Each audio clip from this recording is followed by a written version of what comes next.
बिस्मिल्लाहिर्रहमानिर्रहीम। अस्सलाम वालेकुम नाज़रीन इकराम, मैं हूं मखदूम शाहबुद्दीन और आप देख रहे हैं मेरा फेसबुक और यूट्यूब चैनल।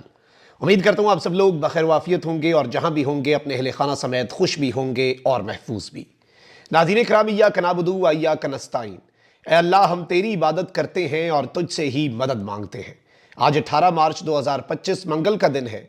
एक जानिब पार्लिमानी कमेटी बराए कौमी सलामती का इजलास जारी है। मिलिट्री लीडरशिप इस इजलास में मौजूद है। पाकिस्तान तहरीक इंसाफ और मुत्तहिदा अपोजिशन ने इस इजलास का बाइकॉट किया है, अस्करी क़यादत की ब्रीफिंग का बाइकॉट किया है। लेकिन अब असल गेम जो है वो शुरू हुई है। इस वक्त इस इजलास के अंदर क्या चल रहा है उस हवाले से कुछ एक्सक्लूसिव इनसाइड डिटेल्स हैं जो आपके सामने रखनी है। Army chief general Asim Munir के अलावा मिलिट्री लीडरशिप की जानिब से कौन कौन मौजूद है और इस सब में इमरान खान का भी एक नुमाइंदा इस इजलास के अंदर बैठा है। और असल सरप्राइज जो है वो अब आना है, यानी इससे पहले इस इजलास में शिरकत ना करने का जो ऐलान था वो भी एक सरप्राइज था।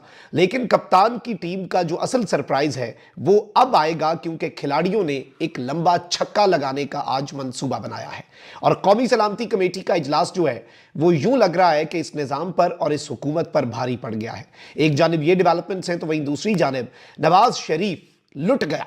नवाज शरीफ के लिए जो आज एक मैसेज कम्युनिकेट कर दिया गया है, ये आले शरीफ के लिए भी है, ये नून लीग के लिए भी है और आज कुछ अच्छी खबरें जो हैं वो इस हुकूमत के लिए भी नहीं है।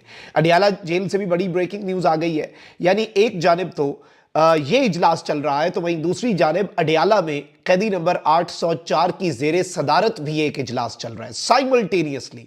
उसकी डिटेल्स भी आपके सामने रखता हूं। सबसे पहले नाज़रीन इकराम, आपको पता है कि इस वक्त रेड जोन की सिक्योरिटी एफसी के हवाले है। सिक्योरिटी के गैर मामूली इंतजामात हैं। पार्लियामेंट हाउस के अंदर एमएनएज और सेनेटर्स का दाखिला भी मना है और हर पार्लिमानी पार्टी जिसकी रिप्रेजेंटेशन है कौमी असम्बली और सेनेट में, उसने अपने बंदों के नाम देने थे कि भाईजान ये नाम है, इनको आपने इस इजलास में शिरकत के पासेस जारी करने हैं। पाकिस्तान तहरीक इंसाफ ने भी अपने नाम दिए थे, लेकिन बाद में पीटीआई ने यह फैसला किया कि इमरान खान साहब से मुलाकात अगर नहीं करवाई जाती इस इजलास से पहले तो हम इस इजलास में शिरकत की जो एक फजूल मश्क है वो नहीं करेंगे, क्योंकि वो इररेलेवेंट है और इमरान खान साहब की मर्जी, मंशा और हिदायत के बगैर हम नेशनल कंसेंसस की तरफ नहीं जा सकते। अब आप ये देखें कि army chief general Asim Munir, DGISI, DGMI, DGMO, director general military operations, ये सब इस इजलास के अंदर मौजूद हैं। सर्विसेज चीफ्स जो हैं वो भी मौजूद हैं। अब इस इजलास के अंदर पूरी कैबिनेट ने होना था और हर पार्लिमानी पार्टी जो है उसने अपनी मर्जी के जो नाम है वो देने थे। अब यानी अगर हर बंदे ने अगर अपनी मर्जी के नाम देने थे तो उसमें कोई भी नाम आ सकता था। लेकिन एक इंटरेस्टिंग चीज़ ये हुई है कि आज नवाज शरीफ साहब जो हैं उनका नाम नून लीग ने नहीं दिया। मियाँ मोहम्मद नवाज शरीफ साहब इस मुल्क के अंदर मौजूद हैं और इससे पहले आपको याद होगा कि हर चीज़ के लिए नवाज शरीफ साहब से पूछने के लिए लंदन जाते थे। लेकिन आज कौमी यकजहती के लिए, एक नेशनल कंसेंसस के लिए इजलास के अंदर उनकी अपनी ही जमात ने उनका नाम जो है वो नहीं दिया।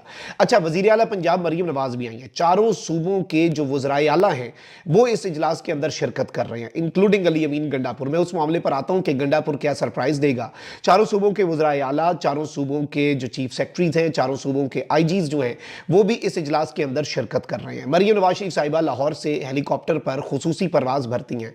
अच्छा, लाना भी कोई इतना मुश्किल नहीं था, एक सवारी साथ बिठा लेती। लेकिन नवाज शरीफ साहब जो हैं अब उनकी कुल वक़्त, कुल औकात, कुल हैसियत जो है वो लाहौर हेरिटेज रिवाइवल अथॉरिटी के स्टीयरिंग कमेटी के पैटर्न इन चीफ की ही रह गई है और जो ओहदा उन्हें अभी रिसेंटली दे दिया गया, अहम तरीन जिम्मेदारी दे दी गई। खैर, ये नॉन इशू है, ये इतना इंपॉर्टेंट टॉपिक नहीं है, क्योंकि मियाँ नवाज शरीफ साहब की पॉलिटिकल बर्थ एक कैंसर सर्वाइवर, जेल में मौजूद खातून की सीट पर डाका डालकर MNA बनने के बाद इतनी ही थी कि वो आज के इस इजलास में बतौर MNA शिरकत ना करते।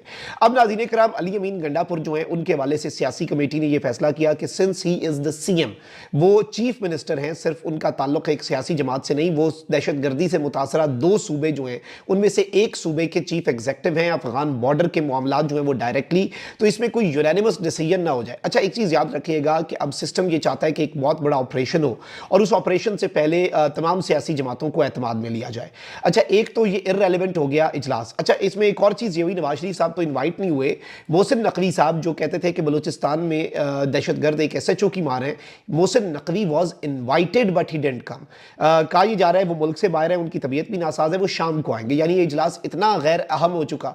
दरअसल ये इजलास इंतहाई गैर अहम इसलिए नहीं हुआ कि इसमें आके सारे ब्रीफिंग्स दे रहे हैं, ये बहुत अहम इजलास था, लेकिन जब अपोजिशन ने इसमें शिरकत से ही इनकार कर दिया और मुत्तहिदा अपोजिशन ने कहा कि हम इस इजलास में नहीं आते, उसके बाद पीछे कुछ बचता नहीं है, उसके बाद पीछे कुछ रहता नहीं है और इस इजलास की वक़्त जो है वो बहुत कम हो जाती है। अब अली अमीन गंडापुर को ये टास्क दिया गया है कि इमरान खान साहब का चूंकि यही नैरेटिव है कि मिलिट्री ऑपरेशन हल नहीं होता, फौजी ऑपरेशंस जो हैं उनके जरिए चीजें हल नहीं होती, तो यही सरप्राइज आपने जाकर इस इजलास के अंदर देना है। और जब आपको गुफ्तगू का मौका मिले, और अगर नहीं भी मिलता तो अगर कोई ऑपरेशन की बात होती है तो आप उसके ऊपर अपने 2 सेंट्स जब दे रहे हो, आप जब उसके ऊपर अपनी ओपिनियन दे रहे हो, तो आपने इमरान खान का नजरिया, इमरान खान की आइडियोलॉजी जो है वो सामने रखनी है, उसके अलावा और कुछ नहीं करना। अच्छा, अब मैं आपको यह भी बता दूं कि कौमी सलामती कमेटी का इजलास ऑल्दो इन कैमरा है, लेकिन सोर्सेज अंदर से खबर हमें पहुंचा रहे हैं। कौमी सलामती कमेटी के इजलास में army chief general Asim Munir ने 50 मिनट का खिताब किया है। आर्मी चीफ ने मुल्की सिक्योरिटी सूरत हाल के हवाले से तफसीली गुफ्तगू की। इजलास को DGMO director general military operations जो हैं उन्होंने 1 घंटे से जायद की ब्रीफिंग भी दी है। ये इजलास जारी है, लेकिन इसमें अपोजिशन की शिरकत नहीं है, इसमें PTI की नुमाइंदगी नहीं है, इसमें महमूद खान अचकजई नहीं है, इसमें अख्तर मेंगल नहीं है, इसमें मजलिस वादतुल मुस्लिमीन नहीं है, इसमें सुन्नी इत्तेहाद काउंसिल नहीं है, इसमें अहम तरीन स्टेक होल्डर्स जो हैं वो नहीं है, इसमें बलूचिस्तान और खैबर पख्तूनख्वा के दहशतगर्दी से मुतासरा इलाकों के रिप्रेजेंटेटिव्स जो हैं वो नहीं है। तो ये जो एक्सरसाइज है, इस एक्सरसाइज की कदर कीमत जो है वो काफ़ी हद तक कम हो जाती है। इसमें तो कोई दूसरी राय होनी नहीं चाहिए, इसमें कोई मुजायका होना नहीं चाहिए ये कहने में, क्योंकि ऑब्वियसली ये मामला आपके सामने है। अच्छा, अब यहाँ पर मैं आपको ये बता दूं कि इस सब के अंदर 2-3 और बड़ी अहम तरीन अपडेट्स हैं जो आपके सामने रखनी है। एक जानिब तो अडियाला जेल जो है वहाँ पर भी अब एक इजलास होने जा रहा है। अडियाला जेल में मंगल को एक इमरान खान साहब से मुलाकात होती है और एक जुमेरात को। जुमेरात वाली मुलाकातें इन्होंने आहिस्ता आहिस्ता लिमिट करके उसे नॉर्मलाइज कर रहे हैं। पिछले 2 हफ्तों से जुमेरात वाली मुलाकात नहीं करवाने दी गई, लेकिन मंगल वाली मुलाकात जो कि आज है, जिस टाइम पे साइमल्टेनियसली एक मौके के ऊपर parallel army chief general Asim Munir और DGISI, DGMI, services chiefs, DGMO, ये सब पार्लिमान में एक इजलास के अंदर शरीक हैं।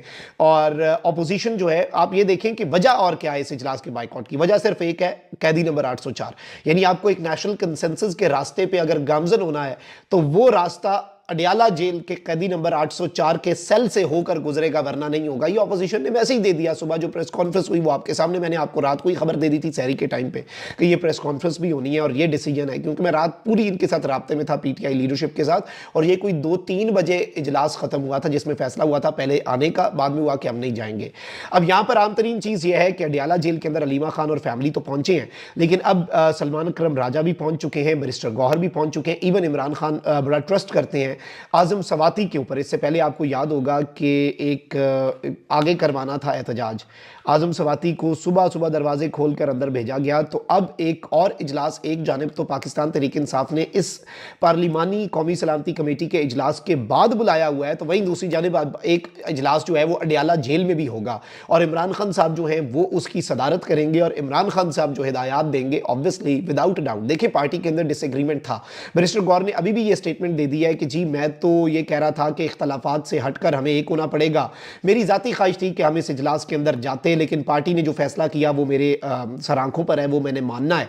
लेकिन आप ये देखें कि इससे बहुत सी चीज़ें हमारे सामने क्लियर हो जाती हैं कि एक जानिब PTI ने इनिशियली फैसला किया, लेकिन बाद में पार्टी लीडरशिप ने कहा कि इमरान खान साहब के माइनस का तासुर ना चला जाए और ये निज़ाम को हमने ये स्ट्रॉन्ग और स्ट्रिक्ट मैसेज देना होगा। और वैसे भी आई थिंक कि अगर दहशतगर्दी के खिलाफ एक कौमी यकजहती और एक नेशनल कंसेंसस की ज़रूरत थी, तो इस सब के अंदर इमरान खान साहब की शिरकत जो है, इमरान खान साहब की मर्जी और मंशा, इमरान खान साहब की अप्रूवल, इमरान खान साहब की गो अहेड के बगैर ये सारी की सारी चीज़ें अचीवेबल हैं ही नहीं। आप जो मर्जी कर लें और ये सही रायगा होगी, ये एक आप कह लें कि इस एक्सरसाइज की कोई वक़्त खास नहीं रहेगी, क्योंकि इसमें सारे पॉलिटिकल स्टेक होल्डर्स जो हैं वो एक पेज पे नहीं होंगे। और इमरान खान साहब की तरफ से असल सरप्राइज जो है वो अली अमीन गंडापुर को कहा गया है कि आपने देना है कि कोई भी ऑपरेशन की बात होती है तो आपने ऑपरेशन की मुखालिफत मुखालफत करनी है और आपने कहना है कि इमरान खान साहब का ये मौक़िफ़ है कि इस ऑपरेशन की मुखालफत हो, किसी भी ऑपरेशन की, और अगर कोई एक्स्ट्रा ऑर्डिनरी सर्कमस्टांसेस हैं तो you have to take Imran Khan on board and you have to take Imran Khan in confidence. आपको इमरान खान को एतमाद में लेना होगा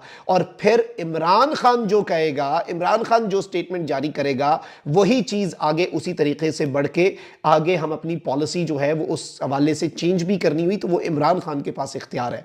तो आज भी अगर आप कहें कि कौमी सलामती कमेटी के इजलास का बाइकआउट करके एक सरप्राइज दिया तो दूसरा सरप्राइज इस इजलास के अंदर मिलेगा। अपना बहुत ख्याल रखें। अल्लाह निगहबान। पाकिस्तान जिंदाबाद।